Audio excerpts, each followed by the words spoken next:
जय हो करवा माता की। पूजा विधि करने के बाद अब आप करवा माता की कथा सुनिए। ये कथा वैसे तो एक ही होती है, लेकिन पूजा में 4 कहानियाँ अवश्य कही जाती हैं, क्योंकि ये चौथ का व्रत है। तो हाथों में अक्षत ले लें और कथा सुनें। करवा माता की कथा से पहले हम एक कथा कहते हैं, जो कि हम लोगों के यहाँ कोई भी पूजा शुरू करने से पहले ये कथा कही जाती है। उसको ऐसे बोलते हैं, हरी छाती फूल पाती, बिटिया मांगो राज सुहाग, सबता दो सुहाग। और थोड़ा सा अक्षत माता पर चढ़ा देते हैं। दूसरी कहानी है, 7 भाइयों की एक बहन थी। वो अपने भाइयों की बहुत लाडली थी। उसका विवाह हुआ तो पहला करवा चौथ उसका मायके में पड़ा।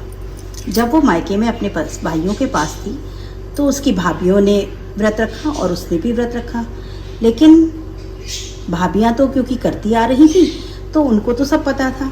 वो लड़की छोटी थी और उसका पहला व्रत था, तो भाइयों की लाडली होने के कारण भाइयों से नहीं देखा जा रहा था कि उसकी बहन इतने देर से भूखी है और उसने अभी तक खाना नहीं खाया। शाम को जब भाई लोग घर लौटे तो अपनी बहन का उतरा हुआ चेहरा देख कर के उनको बहुत खराब लगा। उन्होंने अपनी बहन से कहा, आओ खाना खा लो।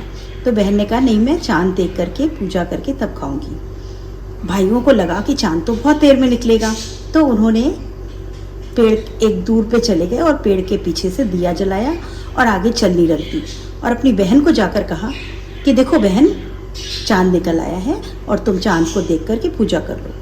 बहन भोली थी, अपने भाइयों की बातों में आ गई। उसने भाइयों से कहा, भाभी चलो। तो उन्होंने कहा, नहीं, हम अभी नहीं करेंगे, हम तो रात में करेंगे पूजा, अभी नहीं करेंगे, तुम्हें करना है तो कर लो। वो बेचारी अपने भाइयों के कहने में आकर के उसने चांद को देखकर पूजा करी और अन्न ग्रहण कर लिया। जैसे ही उसने अन्न खाया, उसका पति वही बेहोश होकर गिर पड़ा। अब तो घर में हाहाकार मच गया। वो लड़की बेचारी रोने लगी और बहुत परेशान हुई। तो बड़े बुजुर्गों ने कहा कि तुम फिर से करवा माता की पूजा करो सच्चे मन से, और जब चांद निकल आए तो चांद को देख करके अर्घ दो, तुम्हारा पति ठीक हो जाएगा। उसने दोबारा पूजा करी। माँ करवा की पूजा बहुत मन से श्रद्धा से करी, और जब आसमान में चांद निकला तो उसने उस चांद को देख करके अपना व्रत तोड़ा और बहुत माफ़ी मांगी कि माँ मुझे माफ़ कर दो, मुझसे गलती हो गई, मुझसे भूल हो गई। करवा माता बहुत दयालु हैं। उन्होंने उसको क्षमा किया और उसके पति को ठीक कर दिया। उसका पति हंसता बोलता उठ गया। तो जैसे करवा माता ने उसके पति की रक्षा करी, वैसे ही माँ सबके पति की रक्षा करे, सबका सुहाग अमर हो। अब आप थोड़े से अक्षत माता पे चढ़ा दें। इसके बाद हमको एक शंकर पार्वती की कथा अवश्य सुननी चाहिए करवा चौथ के दिन। शंकर पार्वती की कथा ऐसी है, एक बार शंकर जी पृथ्वी लोक जा रहे थे जगत चिंता के लिए। उन्होंने कहा पार्वती से कि मैं पृथ्वी लोक जा रहा हूँ।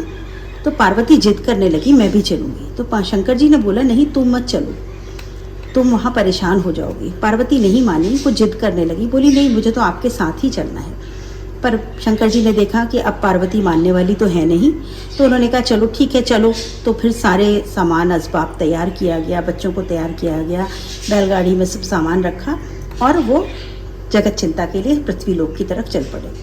जब वो पृथ्वी लोक पहुँचे तो कुछ लोग उधर से जा रहे थे। उन्होंने कहा, कैसे बूढ़ा बूढ़ी हैं, सारे के सारे लदे हुए बैठे हैं और बैल बेचारा रो रहा है, वो परेशान हो रहा है, वो मरा जा रहा है। तो पार्वती जी को बड़ा खराब लगा। तो शंकर जी ने बोला, कोई बात नहीं, तुम बैठो, मैं उतर जाता हूँ। शंकर जी नीचे उतर गए। थोड़ी दूर आगे चले तो किसी ने कहा, कैसी औरत है ये, पति बेचारा पैदल चल रहा है, ये आराम से बैठी है। तो पार्वती जी को फिर बहुत खराब लगा, वो भी उतर गई। अब बच्चे भी उतर गए। तो थोड़ी दूर और आगे चले तो लोगों ने कहा, कैसे पागल लोग हैं कि नादिया और बैल तो इनका खाली चल रहा है गाड़ी और ये दोनों पति पत्नी नीचे चल रहे हैं। पार्वती जी को परेशान देख के शंकर भगवान को हंसी सूझी। उन्होंने नादिया की एक टांग तोड़ दी।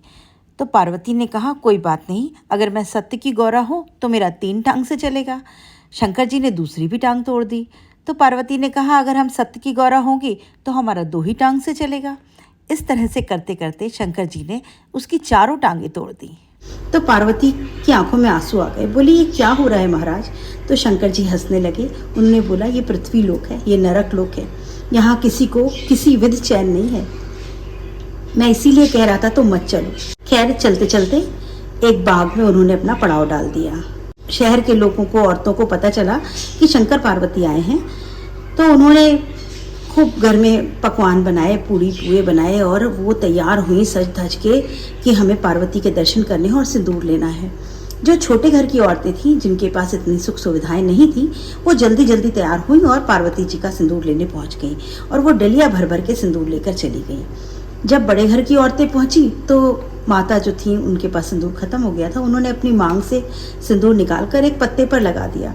तो औरतों ने कहा, शिकायत करी कि माँ हमें तो बहुत थोड़ा सा सिंदूर मिला।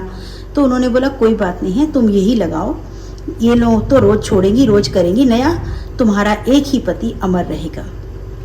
तो ऐसा कह करके उन्होंने वो सिंदूर, अपनी मांग से निकाला हुआ सिंदूर उन औरतों को दिया।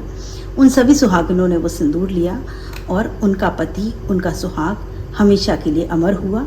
जैसे उनका साथ हुआ ऐसे ही माँ आप सबके पतियों पर, हम सबके पतियों पर कृपा बनाए रखें, हम सबका सुहाग अमर रहे। जय हो करवा माता की। चौथी कहानी, आरी बारी सोने की दीवारी, का धावे का मनावे, सविता धावे सविता मनावे, फल से पूत नरियल से दमाद, आम तीर महको, महुआ तीर ससुरो, सैया संग आए, भैया संग जाए, सास को पुरसन, बहू को जीवन, भाई को थान, भौजाई को मान, बिछड़िया का मेल होवे, निपूती को पुत्र होवे, आंगन भरी तनैया, कोने भरी लठियाँ, हम जानी बिटिया बारी भोरी, बिटिया मांगो राज सुहाग, सविता दो सुहाग। जय हो माँ।